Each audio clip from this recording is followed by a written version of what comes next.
Hello, welcome to another Tonalist landscape oil painting demonstration. This is your painter in residence, M. Francis McCarthy, and the painting I'm bringing you today is called Afternoon Stream. 5 by 10, painted this back in June or so. It's in this panoramic format that I've been really keen on lately, and yeah, it basically features a scene that's sort of like, it very much reminds me of a New Zealand scene. It's possible that it might not be, but I believe my reference is based on New Zealand. And I do like to take my own reference photographs. There are many times where I might swap in skies from other sources and things, but even there, if I can use a sky from my library of photos I've taken, that's all to the better. But yeah, I'm pretty sure it is straight up New Zealand. Now, one thing about this scene is that the pretty sure the original scene did not include the little stream. I added that because otherwise I don't feel the scene would have been engaging enough to actually make a painting. It would have just been too boring. And as it stands, there's not like a lot that's really exciting going on with it, but it has a sound composition, and I've devoted more than half the painting to the sky, which is, when a kind of a blue sky with some clouds and stuff, as you saw at the beginning there. Oh, by the way, pretty soon we're going to be coming across our little scrolly thing, and it's going to ask you to please like, share, and comment on this video. And if you could do that, I would greatly appreciate it. I'll be forever grateful. Basically, those activities, it's not human beings deciding what videos to put in front of people's. It's robots, and the robots look for things like commenting activity and likes when they're thinking. Well, I don't know if they think. I don't think they think right now, but who knows down the road. But they apprehend that other people might like it since somebody else liked it. It's all in the algorithm. So please do that for me. I would appreciate it. Anyway, you can see the sky here. I should say for you, if you're new to the channel, that I'm painting on a burnt umber tone. And it's not burnt umber out of a tube. It's burnt umber that's been mixed by me using raw umber and burnt sienna because I had a couple really big tubes of those. I have a big surplus of it. So it's very easy to get a burnt umber type of tone by mixing those two together. And speaking of burnt umber, I'm still really big on it. I haven't had a chance to do a ton of painting this last week because I got a bit of an injury with my arm, but I'm in a big tear with burnt umber, and I've been working with a limited palette, mostly on figurative stuff, but a few landscapes too, where my palette is ivory black, burnt umber, yellow ochre, and white. That's 4 colors, and a pretty good range of effects you can get with that, because the white and the black will give you kind of a cool gray. The white and the burnt umber gives you a very interesting sort of warm gray. The yellow ochre, of course, is yellow, and mixes and creates very interesting range of colors with the burnt umber. And it's not often that I bring in, or have been bringing in, the cool gray aspects. Most of what I've been doing has been very warm. But I have to say burnt umber is fascinating color. I'm using the Gamblin version, and I have noticed that you get very different colors with burnt umber from one manufacturer to the next. So I haven't actually had it on my palette maybe ever, because if I had a need for that color, most of the time I was mixing burnt sienna with either a little bit of black, or even better, you mix the burnt sienna and the raw umber, as I just stated a little while back. You get a lot of effects. I find raw umber very useful for landscape painting because it's great for killing color in a warm way. Whereas the black, especially the black mixed with white, will kill color in a cool way. Yeah, so they're very handy. And most of uh, the colors you're using to paint landscapes are not clean, pure colors like you get from the tube. You want colors that are fairly, but for lack of a better word, they're fairly dirty. They're fairly they're a little bit more complex and not so bright. And so, like my foundational green tone, which you'll see me using a little bit here, is basically ivory black mixed with Hansa yellow, which is a yellow that's very much like cad yellow. The difference is it's not poisonous and it's not it's semi-transparent, whereas the cad yellow is just very opaque in my view. Yeah, um, that gives you the best green, really, and I've mentioned that on here time and time again. So anyway, we're working on the sky here, and you can see with the skies, I like to put in the blue first a lot of times because everything else is indigo above that. But I don't. I mean, I had an interesting sky reference on this. But you know, the fact of the matter is I could use that same reference, 20, 30 times over, and the sky would look very different each time because I don't sit there and painstakingly try and duplicate the clouds that are in my reference. That's just a jumping off point.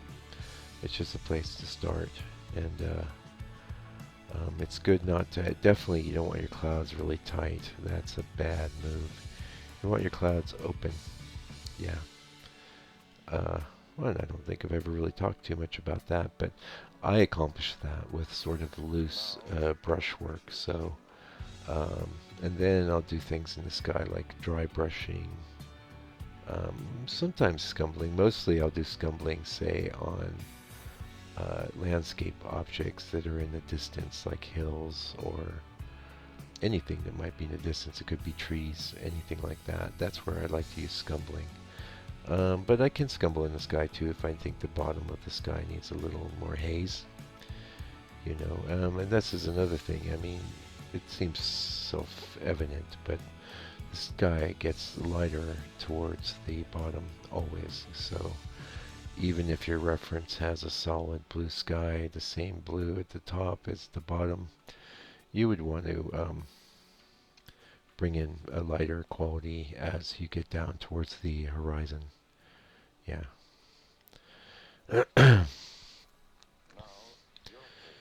Anyway, so after the sky is locked in, you can see one of the things I do is I've done a drawing with black over the burn umber board, but when I start working into the actual landscape, one of the first things I'll do is reinforce the darkest blacks. And I do that with ivory black. I like the way ivory black looks. Many people think that ivory black is not a great color for landscape, that it's dead and cold, but I think that's an attitude problem. I think that ivory black is a very beautiful color, and it gets a bad rap. And the fact of the matter is prior to the modern era, there was no chromatic blacks. The masters didn't do chromatic blacks. I've been following a little bit that Draw Mix Paint channel, and he makes a black out of ultramarine blue and burnt umber, and it looks like a great color. Yeah, I'm sure it's very useful for what he's doing, which is mostly still lifes and portraits. I see he's done like one landscape, and it's, to me, not very inspirational, but that's all good, you know.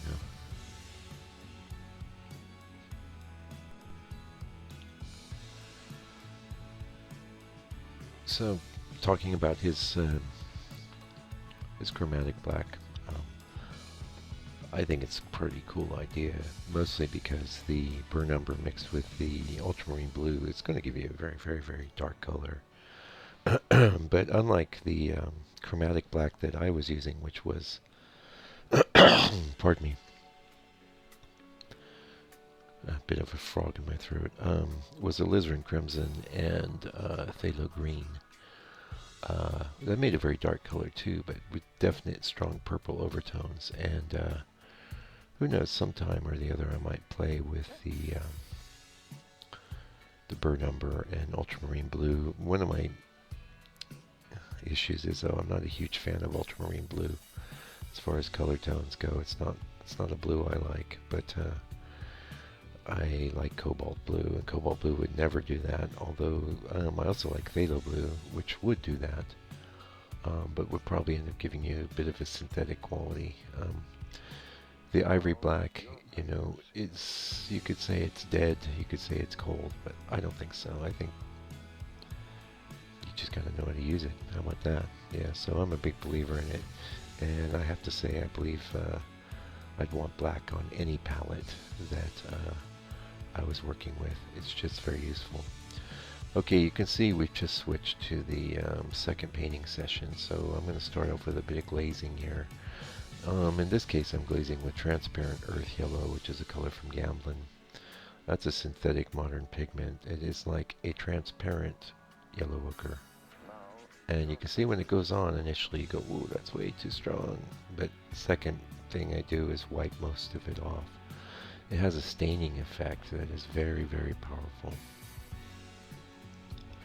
And this is one of the big secrets of the masters. They would do lots of glazing in their clouds to get the colors they get. So if you're ever trying to make a copy of a master painting, keep that in mind. You're not going to really just be able to paint these effects in alla prima painting directly, because that's not how those guys worked. Some of them worked more direct than others, that's for sure, but almost all of them would do a bit of glazing in the sky. Yeah. And the thing is with the glazing is it has a very strong darkening effect. So after your glazing, you need to, a lot of times you need to pump up your lighter values again. And that just helps increase the depth of the painting. Yeah.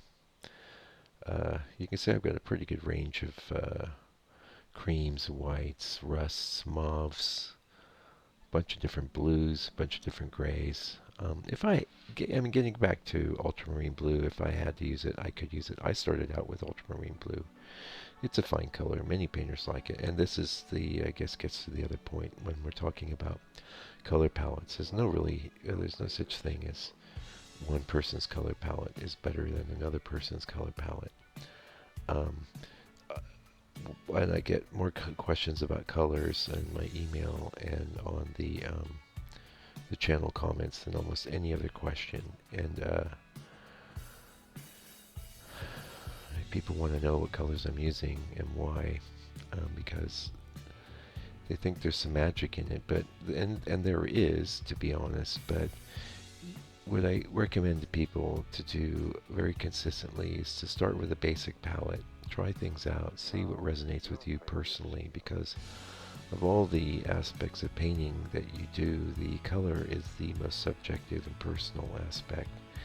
And you can start off with somebody else's palette. It's not a problem doing that. But you really should be changing and modifying the palette according to what you like over time until you end up developing. It'll be inevitable. Your palette won't be like other people's. You'll have certain colors you favor. I didn't have black in my palette for the first 7 years I was painting, something like that. I've been painting 10 years. So, but now to me it's absolutely indispensable. Now, why didn't I have it? Because I learned off a bunch of impressionist guys, and even though I'm working indirect, I did get a lot of techniques from direct painters, yeah. And yeah, so we're getting kind of close to the end of this video. Thank you for joining me today, and I'm trying to keep them coming. I don't know if I did 2 this week or not, but you just keep coming back. And if like I say, if you come back around and there's no new video, go dipping into the archives. I mean, there's well over 500 videos there, so there's a lot of material there. And a lot of insights. I think there's insights in pretty much every video. It's not done in a linear way. Unfortunately, you have to go digging and delving. But, you know, even if you aren't getting much from the audio portion of the video, you could definitely enjoy just watching the paintings occur, which is the part that I like. Anyway, until I come back with another video, which will be real soon, do me a favor. Please, take good care of yourself and your family, all your loved ones, and stay out